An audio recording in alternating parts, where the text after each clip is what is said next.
Here you go, Mike. There you lay out.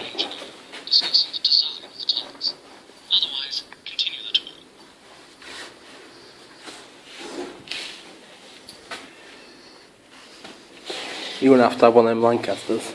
I know, you can see them. I thought. I'm going to have one of them. We'll get a few things, I think.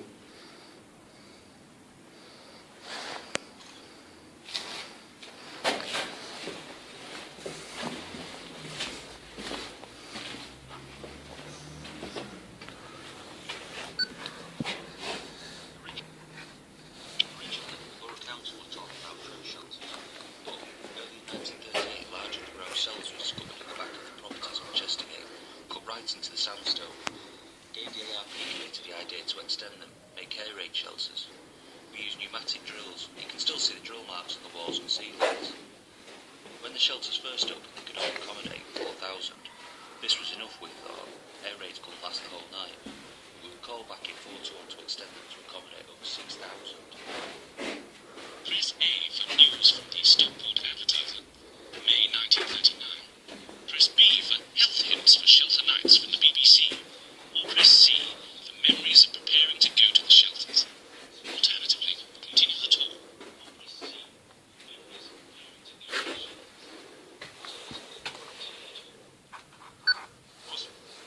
Most orders have been accepted because we are deemed to be responsible, dependable, and respected members of our communities. Qualities you will need to live up to. You have a general duty to aid and advise your neighbours, to supplement the resources of the police, the fire brigade, and other local area promotion services. For instance, the shelter website linked to shelter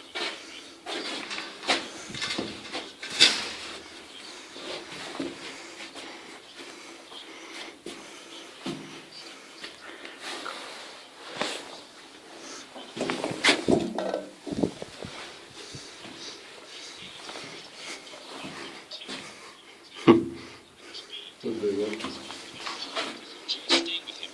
We'll see if Mr. Pape talking about being a finish workshops.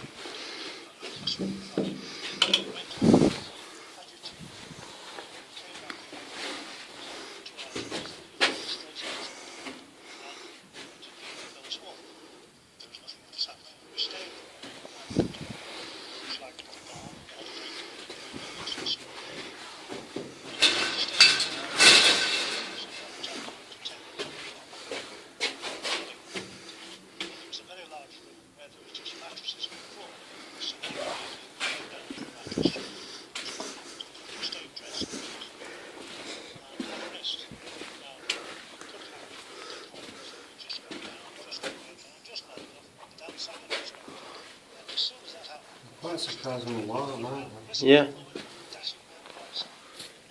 Wish I had a torch.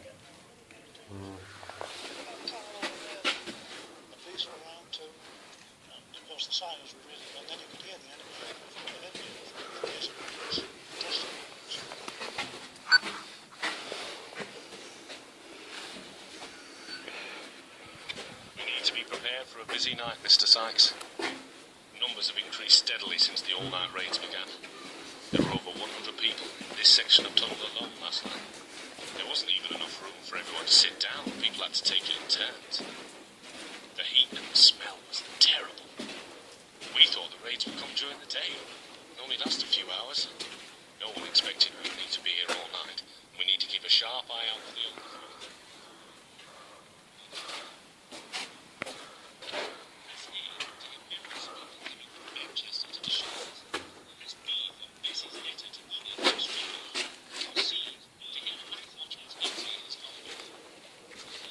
Officers on night duty at James Mill Steelberg at Redbury, 22nd of December 1940. Arrived at works about 2100 hours. Raid had been in progress 2.5 hours. Numerous incendiary bombs dropped in Lower Bredbury. Owing to transport being suspended, decided to send the shift home. Planes were passing over all night with almost continuous bombardment. Retained all the firemen and other members of ARP services. Plenty of shrapnel was heard to fall on the works. Searches were made, but nothing found. Further investigations needed in the daylight. Outside wardens reported a parachutist had dropped on West Estate behind Bents Lane. Armed patrol, home guard no sense how there were nothing could be found. Numerous large fires seen all night in Manchester direction, all clear at 06:17, and the local all clear at 06:23. Press A to have memories of people coming from Manchester to the shelters. Press B for Bessie's letter to Enid in Australia. Or C to hear the night watchman's entry in his notebook. Otherwise, continue the talk.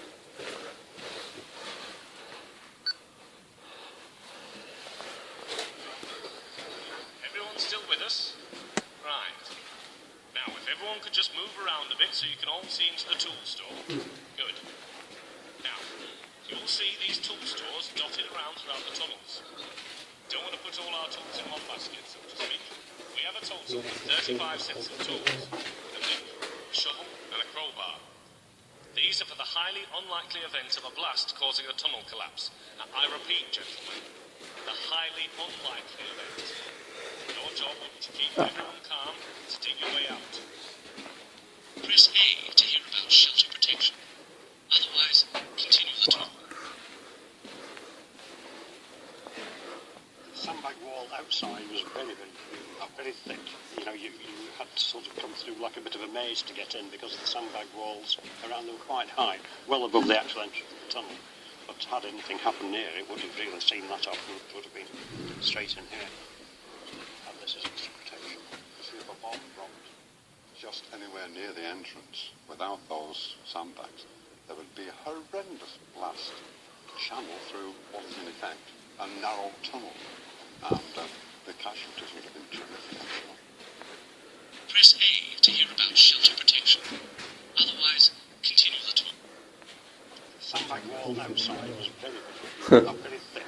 You know, you had to sort of come through like a bit of a maze to get in because the sandbag walls around them were quite high, well above the actual entrance of the tunnel. But had anything happened near, it would have really seen that off and it would have been straight in here.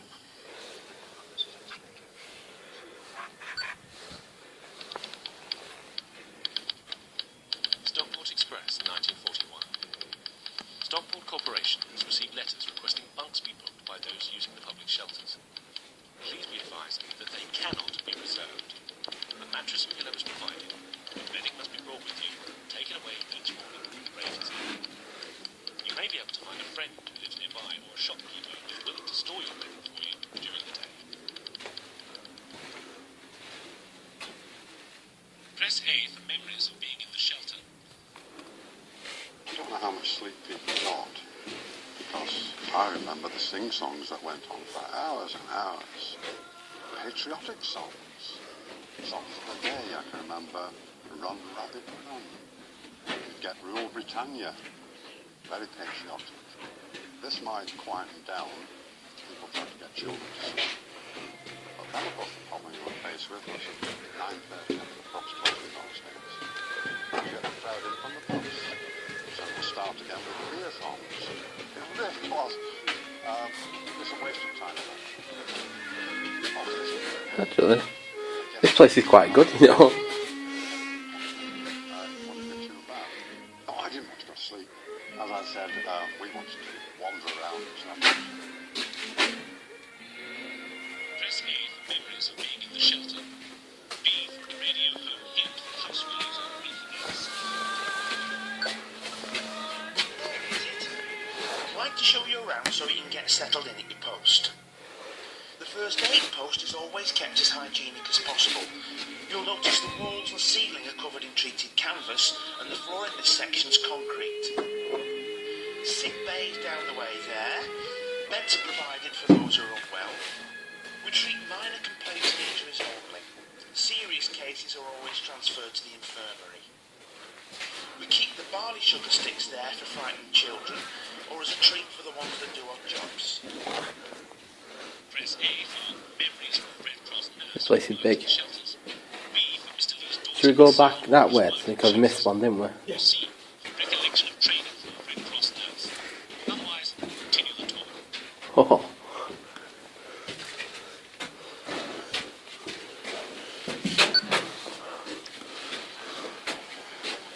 Oh, feet are throbbing. A full day training at the infirmary and now we shift here. It's already planned.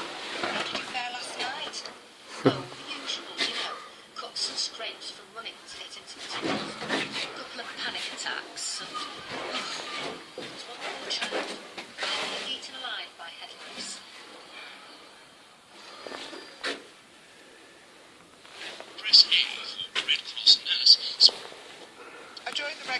soon as war broke out.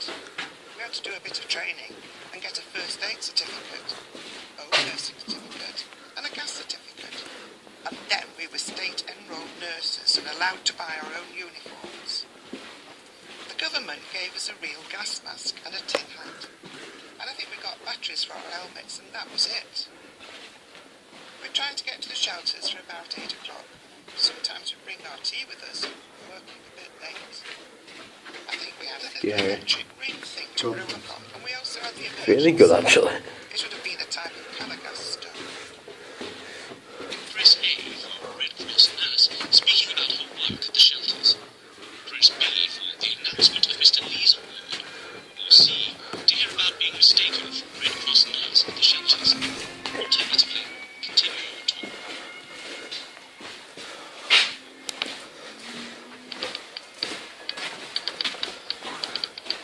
Stockport Express, 10th of December. First aid post I met Mr. WW2, Miss K.E. and Miss M. Grantham and Mrs. Hopkins were all veterans of the post for his 33 months after the first attack. And Mr. Lees had every reason to be proud of his record, although missing 7 months when he was on holiday during the whole of this week.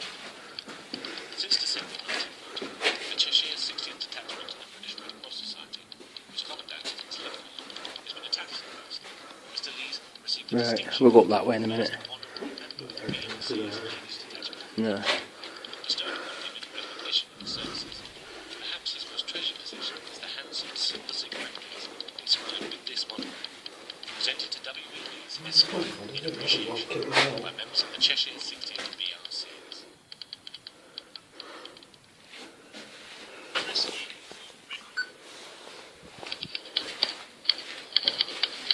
Stockport Express, 1940. 10 points for the Emergency Committee.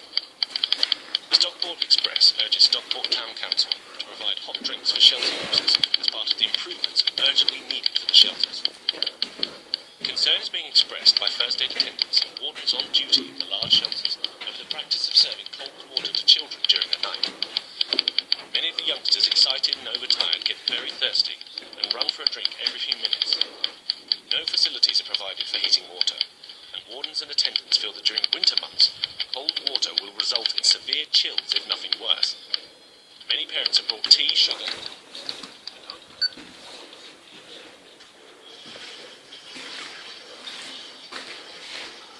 gentlemen. Now we come to the, shall we say, less elegant but necessary part of the tour. The toilets. Now just crowd in there. That's it. All in. Then we shall begin. The shelters are equipped with 2 different types of toilets. The so-called flush toilets and chemical toilets. There are only 72 flush toilet facilities for a few thousand people. They are served by the main sewer and are sluiced automatically every so often rather than being flushed. You will note the washing facilities and the camera screen privacy, though I must admit the council was a tad reluctant. There were concerns as to what would be going on behind the screens. Further into the shelters, chemical toilets. 1 to every 25 people. It is part of your task to usually each morning. Jets urinals are located immediately near the entrances.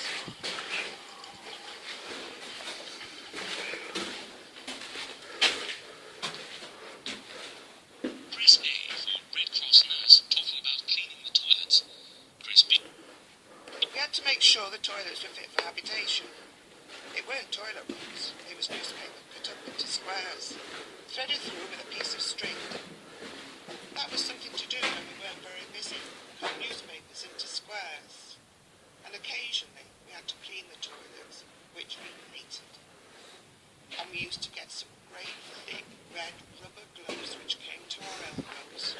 Mike, do you want to go next time when that's on? The toilets didn't very often Yes. flush. The smell was horrible. Musty, damp and of urine and vomit. People were sick a lot. They were scared. We cleaned up a lot. Press A for Red Cross nurse talking about cleaning the toilets.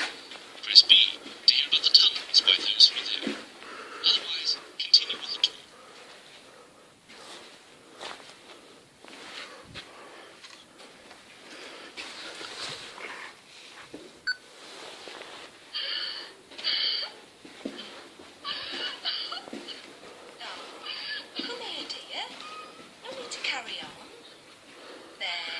dry your eyes. I know it can be quite grim down here at the old Chestergate Hotel, but there'll be some sort of entertainment later. You can join in the sing-songs, maybe darts. I heard the Plaza Entertainers might perform later on. There. Better now? Oh, we're all looking together down here. I know. See those folks over there with the street name on the cardboard sign? I'll bet some of your neighbours are here too. Let's go and see if we can find them, eh? Press A to hear how people entertain themselves in the shelters.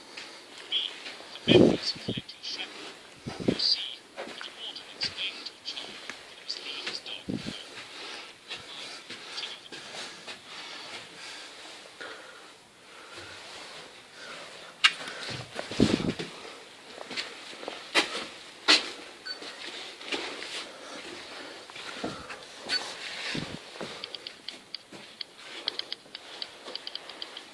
Stockport advertising, April 1939.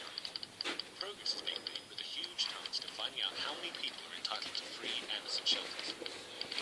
Some 37,000 questionnaires have been issued, and there are still 5,000 more to go out this week. So far, 8,000 replies have been received, and they are being dealt with rapidly in the town hall. The Steel Anderson shelters, named after Sir John Anderson, now Secretary of State for Home Affairs, are capable of protecting up to 6 people from almost anything other than a direct hit. They are fairly cheap to produce and very effective. They should be sighted in the gun, planted 3 feet into the ground, and covered with at least 18 inches of earth.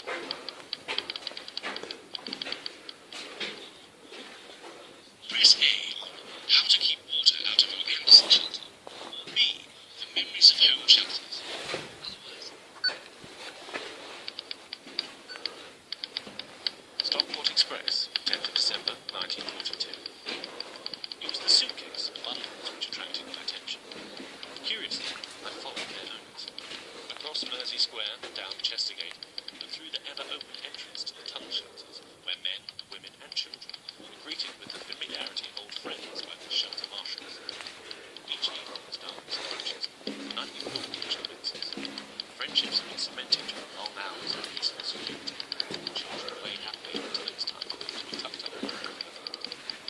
Chestergate Hotel has a regular nightly clientele of between 60 and 70 people.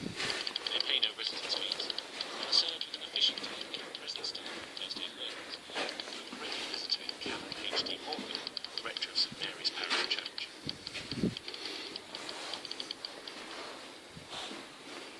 Press A for the news article on the Chestergate Hotel, or press B for memories of the camaraderie of the shelters. Otherwise, continue the tour.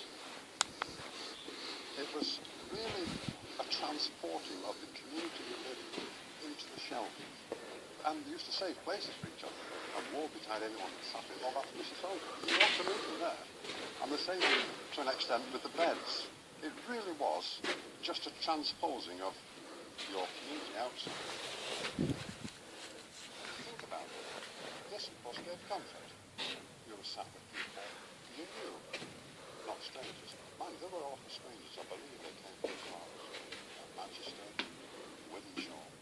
So I didn't actually come into this one. We lived on Brinksway at the time. And there used to be one there. That was the one we used.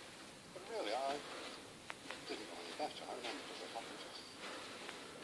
Press A for the news article on the Chestergate Hotel, or press B for memories of the camaraderie of the shelters.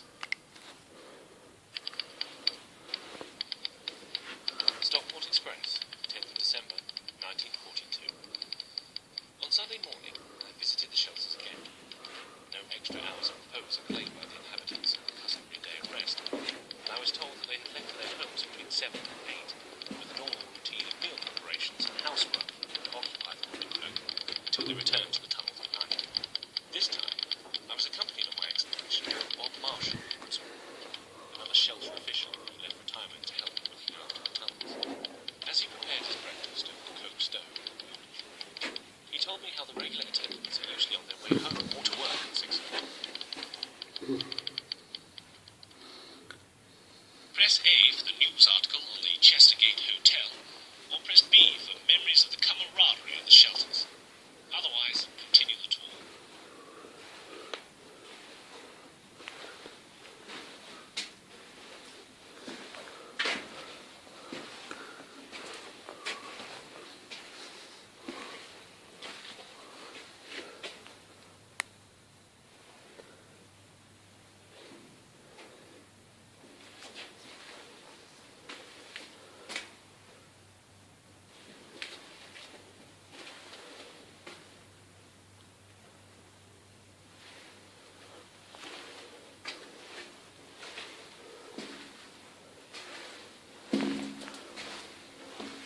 Hello?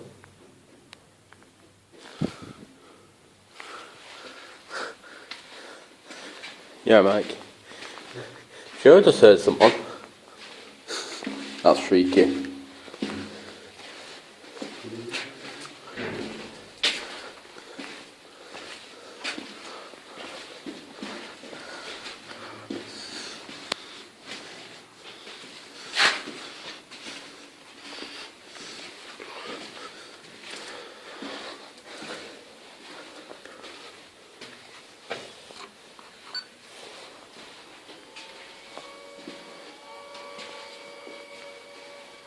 That's the all clear then.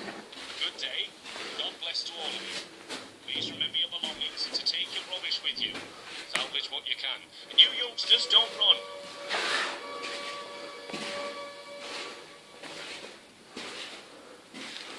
Press A for news broadcast after a raid, or B for going home after a raid. Otherwise, continue the tour.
I think that's it.